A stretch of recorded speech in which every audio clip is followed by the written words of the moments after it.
आज की इस खास चर्चा में स्वागत है। हमारे सामने एंड्रू वोमैक और डॉन क्रो के लिखे कुछ लेख हैं जो ईसाई धर्म की कुछ बुनियादी बातों पर एक खास नजर डालते हैं। हाँ बिल्कुल। अक्सर ईसाई जीवन को नियमों और कर्मों से जोड़कर देखा जाता है, लेकिन ये स्रोत तर्क देते हैं कि शायद ये समझ अधूरी है। सही बात है। हम अनंत जीवन, अनुग्रह, धार्मिकता, ईश्वर के साथ रिश्ते और पश्चाताप जैसे विषयों पर इनके नजरिए को समझने की कोशिश करेंगे।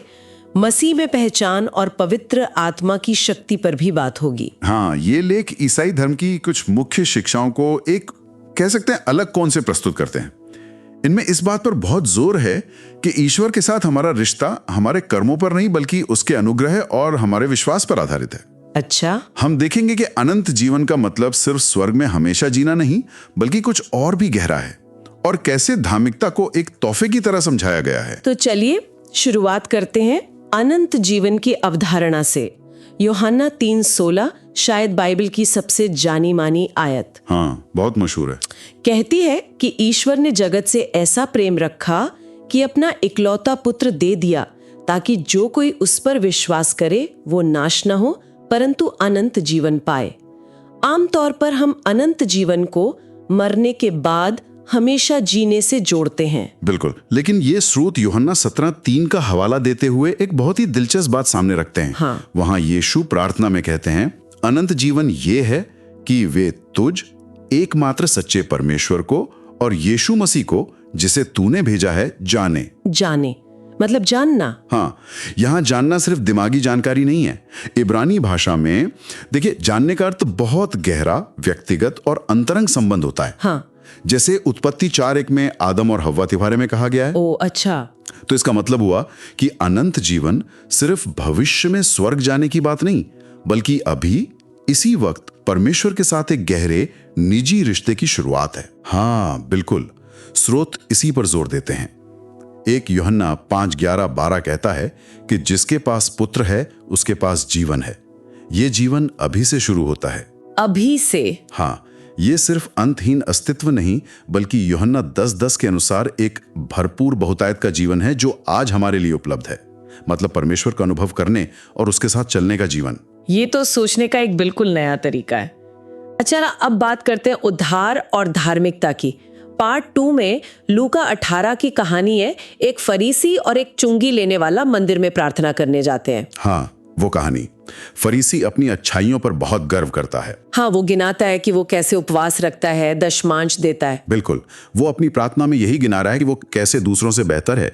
वो अपनी धार्मिकता पर पूरा भरोसा जता रहा है। दूसरी तरफ वो चुंगी लेने वाला, जिसे समाज पापी समझता था, दूर खड़ा है। हाँ। अपनी छाती पीट रहा है और स्वर्ग की ओर देखने की भी हिम्मत नहीं कर पा रहा। वो बस कहता है, हे परमेश्वर, मुझ पापी पर दया कर। और यीशु का निष्कर्ष चौंकाने वाला है। वो कहते हैं कि चुंगी लेने वाला धर्मी ठहरा कर घर गया, फरीसी नहीं। ये कहानी क्या सिखाती है? ये अनुग्रह यानी ग्रेस के सिद्धांत को उजागर करती है। यूनानी शब्द है चारिस, जिसका अर्थ है ईश्वर की वो मुफ्त बिना कमाई हुई कृपा जो उन पर होती है जो इसके लायक नहीं है। बिना कमाई हुई? हाँ, फरीसी सोचता था कि वो अपनी अच्छाई के कारण ईश्वर की स्वीकृति का हकदार है। चुंगी लेने वाले ने अपनी अयोग्यता को स्वीकार किया और सिर्फ दया मांगी और उसे वही मिली। यह दिखाता है कि ईश्वर के सामने हमारी अपनी धार्मिकता का कोई मोल नहीं। रोमियो के पत्र में पौलुस इसी बात पर जोर देते हैं कि धार्मिकता यानी ईश्वर के साथ सही रिश्ता कमाई नहीं जाती, ये एक उपहार है। एक उपहार। पार्ट 3 इसी उपहार वाली धार्मिकता पर और रोशनी डालता है। रोमियो 3:21-23 का हवाला देते हुए स्रोत बताते हैं कि परमेश्वर की धार्मिकता व्यवस्था के पालन से अलग। हाँ, व्यवस्था यानी मूसा के नियम यीशु मसीह पर विश्वास करने के द्वारा सब विश्वासियों के लिए प्रकट हुई है, क्योंकि सच तो ये है कि सब ने पाप किया है और परमेश्वर की महिमा से रहित है। बिल्कुल, और ये समझना महत्वपूर्ण है कि ये हमारी अपनी कोशिशों से हासिल की गई धार्मिकता से बिल्कुल अलग है। हाँ। पौलुस फिलिपियों 3:9 में कहते हैं कि वो अपनी व्यवस्था वाली धार्मिकता नहीं चाहते जो कर्मों पर आधारित है, बल्कि वो धार्मिकता चाहते हैं जो मसीह पर विश्वास करने से मिलती है और जिसका स्रोत परमेश्वर है। अच्छा। गलातियों 2:21 में वो साफ कहते हैं कि अगर व्यवस्था के कामों से धार्मिकता मिल सकती तो मसीह का मरना ही व्यर्थ हो जाता। तो इन स्रोतों का मुख्य संदेश है, ईश्वर के साथ सही रिश्ता एक मुफ्त तोहफा है जिसे सिर्फ विश्वास से अपनाया जा सकता है। तो ये धार्मिकता एक उपहार है, लेकिन ये उपहार देने वाले ईश्वर का स्वभाव कैसा है? क्या वो वाकई कठोर और दूर है जैसा कुछ लोग सोचते हैं, खासकर पुराने नियम की कुछ कहानियों को देखकर? पाठ 4 उत्पत्ति की कहानी पर वापस जाता है। हाँ, अवन की वाटिका में शैतान हवा के मन में ईश्वर के प्रति शक का बीज बोता है। वो इशारा करता है कि ईश्वर शायद उनसे कुछ अच्छा छिपा रहा है, जैसे ज्ञान के भले बुरे के वृक्ष का फल। वो कहता है, क्या सचमुच परमेश्वर ने कहा है? हाँ, बिल्कुल। ये सवाल ईश्वर के चरित्र और उसकी मंशा पर संदेह पैदा करता है। और स्रोत तर्क देते हैं कि ये सोच आज भी जिंदा है कि ईश्वर के नियम हमारी खुशी के रास्ते में रोड़ा हैं। बिल्कुल। कई लोग मानते हैं कि परमेश्वर की आज्ञाएं बोझ हैं जो हमें मौज मस्ती करने से रोकती हैं, लेकिन स्रोत कहते हैं कि ये शैतान का वही पुराना झूठ है। सच्चाई यह है कि ईश्वर प्रेम है, जैसा 1 यूहन्ना 4:8 में लिखा है। उसके नियम हमें नुकसान से बचाने और हमें सबसे उत्तम जीवन देने के लिए हैं, ना कि हमें सीमित करने के लिए। लेकिन पुराने नियम में कुछ कठोर सजाओं का क्या, जैसे सप्त का दिन ना मानने पर पत्थर मारकर मार डालने का आदेश, ये प्रेम करने वाले ईश्वर की छवि से मेल खाता है क्या? यह एक बहुत महत्वपूर्ण सवाल है। स्रोत समझाते हैं कि व्यवस्था और उसकी कठोर सजाओं का उद्देश्य पाप की भयानक गंभीरता और उसके परिणामों को दिखाना था। गंभीरता दिखाने के लिए, हाँ। रोमियो 7:13 कहता है कि व्यवस्था के द्वारा पाप अत्यंत पापी ठहरा। व्यवस्था एक आईने की तरह थी जो लोगों को दिखाती थी कि वे परमेश्वर के पवित्र मानकों पर खरे नहीं उतर सकते और उन्हें एक उद्धारकर्ता की जरूरत है। अच्छा, ये ईश्वर के प्रेम की कमी नहीं, बल्कि उसकी पवित्रता और न्याय को दर्शाता है। व्यवस्था का उद्देश्य लोगों को मसीह तक ले जाना था। दिलचस्प। पाठ 6 इसी बात को आगे ले जाता है। रोमियो 5:13 का हवाला दिया गया है कि व्यवस्था दिए जाने तक पाप संसार में तो था, पर पाप गिना नहीं जाता था। इसका क्या मतलब है? क्या तब पाप करना ठीक था? नहीं, बिल्कुल नहीं। पाप तो आदम के समय से ही संसार में था। इसका मतलब यह है कि जब तक स्पष्ट नियम यानी व्यवस्था नहीं दिए गए थे, तब तक परमेश्वर लोगों के हर पाप का लेखा जोखा उस तरह से नहीं रख रहा था जैसा व्यवस्था आने के बाद हुआ। अच्छा, ये परमेश्वर के धैर्य और सहनशीलता को दिखाता है। स्रोत इस बात पर भी ध्यान दिलाते हैं कि आदम और हव्वा के पाप करने के तुरंत बाद भी परमेश्वर ने उनसे बातचीत बंद नहीं की। हाँ, वो उन्हें ढूंढता है। हाँ, बल्कि उन्हें ढूंढा और उनसे बात की। ये उस आम धारणा को चुनौती देता है कि पाप करते ही इंसान का ईश्वर से संपर्क पूरी तरह टूट गया। तो ये विचार कि ईश्वर हमसे तब प्यार करता है जब हम अच्छे होते हैं और जब हम गलती करते हैं तो वह हमसे दूर हो जाता है, ये सही नहीं है। इन स्रोतों के अनुसार बिल्कुल नहीं। रोमियो 5:8 इस बात का सबसे बड़ा प्रमाण है। परमेश्वर हम पर अपने प्रेम की भलाई इस रीति से प्रकट करता है कि जब हम पापी ही थे तभी मसीह हमारे लिए मरा। जब हम पापी ही थे? हाँ, उसका प्रेम हमारी योग्यता या हमारे प्रदर्शन पर आधारित नहीं है। वो हमसे तब भी प्रेम करता था जब हम उसके दुश्मन थे। ये बिना शर्त वाला प्रेम है। और जब कोई व्यक्ति इस प्रेम को समझता है, अपनी गलती का एहसास करता है और वापस परमेश्वर की ओर मुड़ना चाहता है, तब पछताव की भूमिका आती है। पाठ 6 में लूका 15 की उड़ाऊ पुत्र की जानी मानी कहानी है। हाँ, वो बेटा जो पिता की संपत्ति लेकर दूर चला जाता है और सब उड़ा देता है। जब वो कंगाल हो जाता है, सुअर चराने लगता है, तब उसे होश आता है। हाँ। वो सिर्फ अपनी बुरी हालत पर पछताता नहीं, बल्कि एक फैसला करता है, मैं उठकर अपने पिता के पास जाऊंगा और उससे कहूंगा, पिताजी, मैंने स्वर्ग के विरोध में और तेरी दृष्टि में पाप किया है। वो अपनी गलती मानने और माफी मांगने का पक्का इरादा करता है। और फिर वह सचमुच उठता है और घर लौटता है। लेकिन सबसे अद्भुत तो पिता का रवैया है। बिल्कुल। बेटा अभी दूर ही था कि पिता ने उसे देख लिया। पिता गुस्सा नहीं हुआ, इंतजार नहीं किया कि बेटा आकर गिड़गिड़ाए।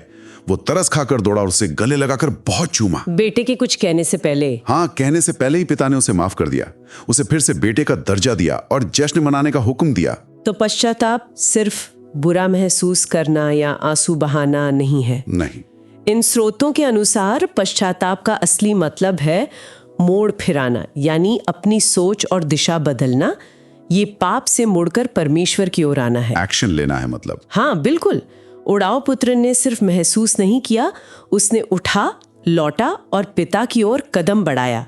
और कहानी दिखाती है कि जब कोई सच्चे दिल से लौटता है तो स्वर्गीय पिता बाहें फैलाए उसका स्वागत करता है। प्रेरितों 3:19 भी यही कहता है, मन फिराओ और लौट आओ कि तुम्हारे पाप मिटाए जाएं। ठीक है, तो हमने देखा कि उद्धार अनुग्रह से है, धार्मिकता उभार है, परमेश्वर प्रेमी है और पश्चाताप का मतलब है उसकी ओर लौटना। अब जब कोई व्यक्ति मसीह पर विश्वास करता है तो असल में उसके अंदर होता क्या है, उसकी पहचान कैसे बदलती है? हाँ, ये महत्वपूर्ण सवाल है। 2 कुरिन्थियों 5:17 कहता है, सो यदि कोई मसीह में है तो वो नई सृष्टि है, पुरानी बातें बीत गई हैं, देखो सब कुछ नया हो गया है। एक बहुत शक्तिशाली कथन है। स्रोत स्पष्ट करते हैं कि यह नई सृष्टि या नया जन्म मुख्य रूप से आत्मिक स्तर पर होता है। पहला थेसलोनियों 5:23 में पौलुस मनुष्य को 3 भागों में बताते हैं, आत्मा, प्राण यानी मन, भावनाएं, इच्छा और देह यानी शरीर।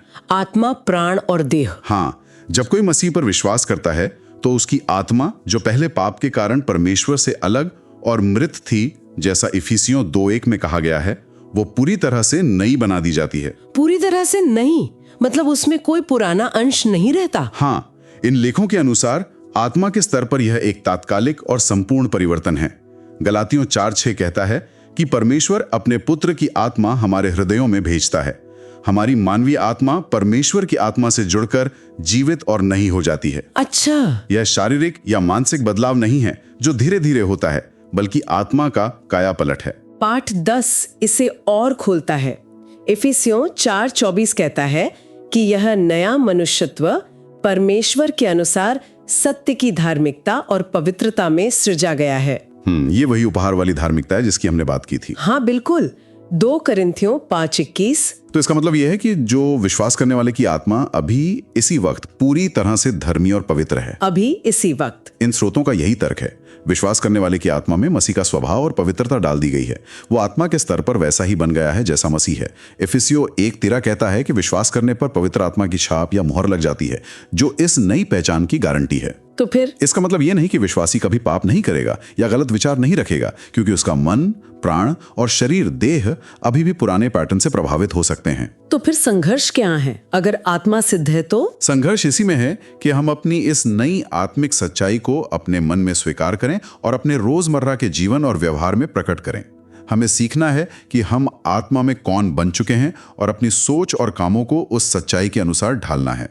अच्छा, ये एक प्रक्रिया है। हाँ, ये एक प्रक्रिया है जिसे नया चाल चलना कहा जाता है। यह एक बहुत ही मुक्त करने वाला विचार हो सकता है, लेकिन एक व्यवहारिक सवाल उठता है। अगर एक ईसाई पाप करता है तो क्या होता है? क्या वह अपनी मुक्ति खो देता है? क्या उसे बार बार फिर से बचाया जाना पड़ता है? पाठ 11 इस मुद्दे को उठाता है। हाँ, और स्रोत कहते हैं नहीं, ऐसा नहीं है। वे रोमियो 4 का हवाला देते हैं, जहां अब्राहम का उदाहरण है। अब्राहम अपने कामों से नहीं, बल्कि परमेश्वर पर विश्वास करने के द्वारा धर्मी ठहराया गया। उसके विश्वास को ही उसके लिए धार्मिकता गिना गया। और पापों का क्या, जो विश्वास करने के बाद भी हो जाते हैं?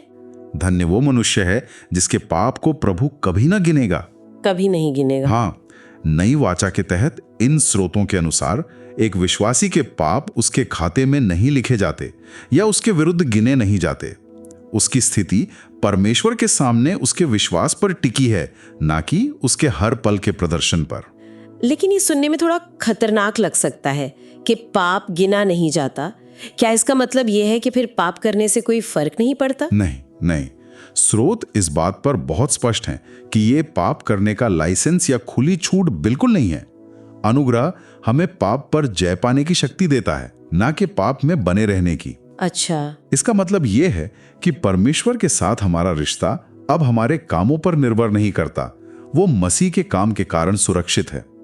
जब एक विश्वासी पाप करता है तो रिश्ता टूटता नहीं, लेकिन संगति में, मतलब फेलोशिप में बाधा आ सकती है।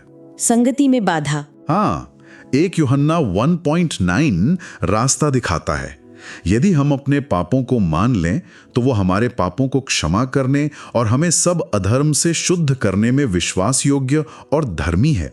ये रिश्ते को बहाल करने के लिए है, ना कि फिर से उद्धार पाने के लिए।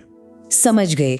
तो रिश्ता सुरक्षित है, लेकिन संगति बनाए रखने के लिए ईमानदारी और पाप स्वीकार करना जरूरी है। अब इन लेखों में एक और महत्वपूर्ण विषय पर चर्चा है, पवित्र आत्मा का बपतिस्मा। यह उद्धार पाने से कुछ अलग अनुभव प्रतीत होता है। हाँ, स्रोत इस पर काफी विस्तार से बात करते हैं। वे प्रेरितों के काम की पुस्तक से उदाहरण देते हैं, जैसे प्रेरितों 8 में सामरियों ने फिलिपोस का प्रचार सुनकर विश्वास किया और पानी का बपतिस्मा भी लिया। हाँ, लेकिन उन्हें पवित्र आत्मा तब मिला जब प्रेरित पतरस और यूहन्ना यरूशलेम से आए और उन्होंने उन पर हाथ रखे। और प्रेरितों 19 में भी ऐसा ही कुछ है। बिल्कुल। वहां पौलुस एफेसुस में कुछ चेलों से मिलते हैं जो केवल यूहन्ना के बपतिस्मा को जानते थे। जब पौलुस उन्हें यीशु के बारे में बताया और उन पर हाथ रखे, तब पवित्र आत्मा उन पर उतरा और वे अन्य भाषाएं बोलने और भविष्यवाणी करने लगे। अच्छा, इन उदाहरणों से स्रोत यह तर्क देते हैं कि पवित्र आत्मा का बपतिस्मा उद्धार पाने यानी नई सृष्टि बनने के बाद का एक अलग अनुभव हो सकता है। तो इसका उद्देश्य क्या है? अगर उद्धार मिल चुका है, आत्मा नई बन चुकी है, तो इस अलग अनुभव की क्या जरूरत है? स्रोत बताते हैं कि इसका मुख्य उद्देश्य सेवा के लिए सामर्थ्य यानी एम्पावरमेंट पाना है। प्रेरितों 1:8 में यीशु ने अपने चेलों से वादा किया था, जब पवित्र आत्मा तुम पर आएगा तब तुम सामर्थ्य पाओगे और मेरे गवाह होगे। गवाही देने के लिए सामर्थ्य। हाँ, गवाही देने, सेवा करने और आत्मिक जीवन में सामर्थी होने के लिए परमेश्वर की ओर से एक विशेष योग्यता है, एक तरह से। और ये मिलता कैसे है? लूका 11:13 का जिक्र है।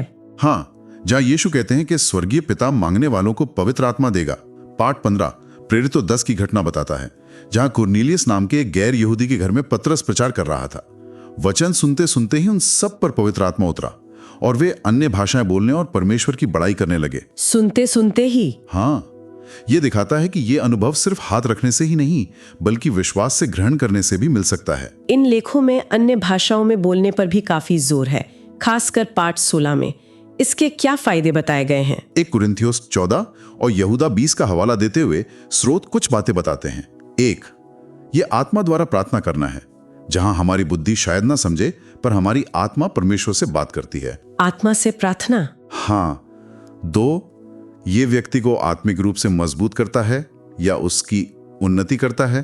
और 3, ये आत्मा में परमेश्वर के रहस्यों को बोलना है। स्रोत इसे एक व्यक्तिगत प्रार्थना भाषा के रूप में देखते हैं, जो विश्वासी को परमेश्वर के साथ अपने संबंध में बढ़ने में मदद करती है। तो अगर हम इन सभी बातों को समेटें, एंड्रू वोमैक और डॉन क्रो के इन लेखों से मुख्य निष्कर्ष क्या निकलते हैं? कुछ मुख्य बातें साफ उभरती हैं। पहला, अनंत जीवन सिर्फ भविष्य की आशा नहीं, बल्कि परमेश्वर के साथ एक गहरा व्यक्तिगत संबंध है जो अभी से शुरू होता है। हाँ। दूसरा, उद्धार और धार्मिकता हमारी कमाई नहीं, बल्कि परमेश्वर के अनुग्रह से मिलने वाले मुफ्त उपहार हैं, जिन्हें सिर्फ विश्वास से पाया जाता है। मुफ्त उपहार। तीसरा, परमेश्वर का मूल स्वभाव प्रेम और दया है, और पुराने नियम की कठोरता का उद्देश्य पाप की गंभीरता दिखाना था। अच्छा। और चौथा, पश्चाताप का मतलब सिर्फ महसूस करना नहीं, बल्कि पाप से मुड़कर परमेश्वर की ओर लौटना है, जहां उसका स्वागत तैयार है। बिल्कुल। पांचवा, मसीह में विश्वास करने वाले की आत्मा पूरी तरह से नई, धर्मी और पवित्र बना दी गई है। ये उसकी असली पहचान है। असली पहचान। हाँ। छठा, विश्वासियों के पाप उनके रिश्ते को खत्म नहीं करते, क्योंकि परमेश्वर उन्हें उनके विरुद्ध नहीं गिनता। और सातवां, पवित्र आत्मा का बपतिस्मा उद्धार के बाद मिलने वाला सामर्थ्य का एक अनुभव है, जिसके साथ अक्सर अन्य भाषा बोलने जैसी बातें जुड़ी होती हैं। हाँ, ये बातें काफी अलग है पारंपरिक सोच से। शायद ये ध्यान रखना जरूरी है कि ये व्याख्याएं इन विशेष लेखकों वोमैक और क्रो की हैं। ईसाई धर्म के भीतर देखिए, अनुग्रह, धार्मिकता की प्रकृति, पाप के परिणाम और पवित्र आत्मा के काम करने के तरीकों पर अलग-अलग विचार और समझ मौजूद हैं। हाँ, ये तो है। ये स्रोत एक ऐसे दृष्टिकोण पर बहुत जोर देते हैं जहां विश्वासी की स्थिति और पहचान मसीह में पूरी तरह से सुरक्षित है और कर्मों पर नहीं, बल्कि पूरी तरह विश्वास पर आधारित है। तो यहाँ हमारे सुनने वालों के लिए सोचने की बात यह है, अगर कोई इन अवधारणाओं को इसी तरह समझे, अनंत जीवन को एक वर्तमान संबंध के रूप में, धार्मिकता को एक पूर्ण और मुफ्त उपहार के रूप में, अपनी आत्मिक पहचान को पहले से ही मसीह में सिद्ध मानना और पाप को रिश्ते के लिए खतरा न समझना, हालांकि संगति के लिए जरूर है, तो यह नजरिया उनके रोजमर्रा के विश्वास, परमेश्वर के साथ उनके रिश्ते और उनके जीने के तरीके को कैसे प्रभावित कर सकता है? बिल्कुल। ये एक ऐसा सवाल है जो व्यक्तिगत खोज और परमेश्वर के साथ अपने अनुभव को और गहरा करने के लिए प्रेरित कर सकता है। ये लेख निश्चित रूप से विश्वास के कुछ केंद्रीय पहलुओं पर एक बहुत ही अनुग्रह केंद्रित और विश्वास आधारित दृष्टिकोण प्रस्तुत करते हैं। हाँ, सोचने के लिए काफी कुछ है।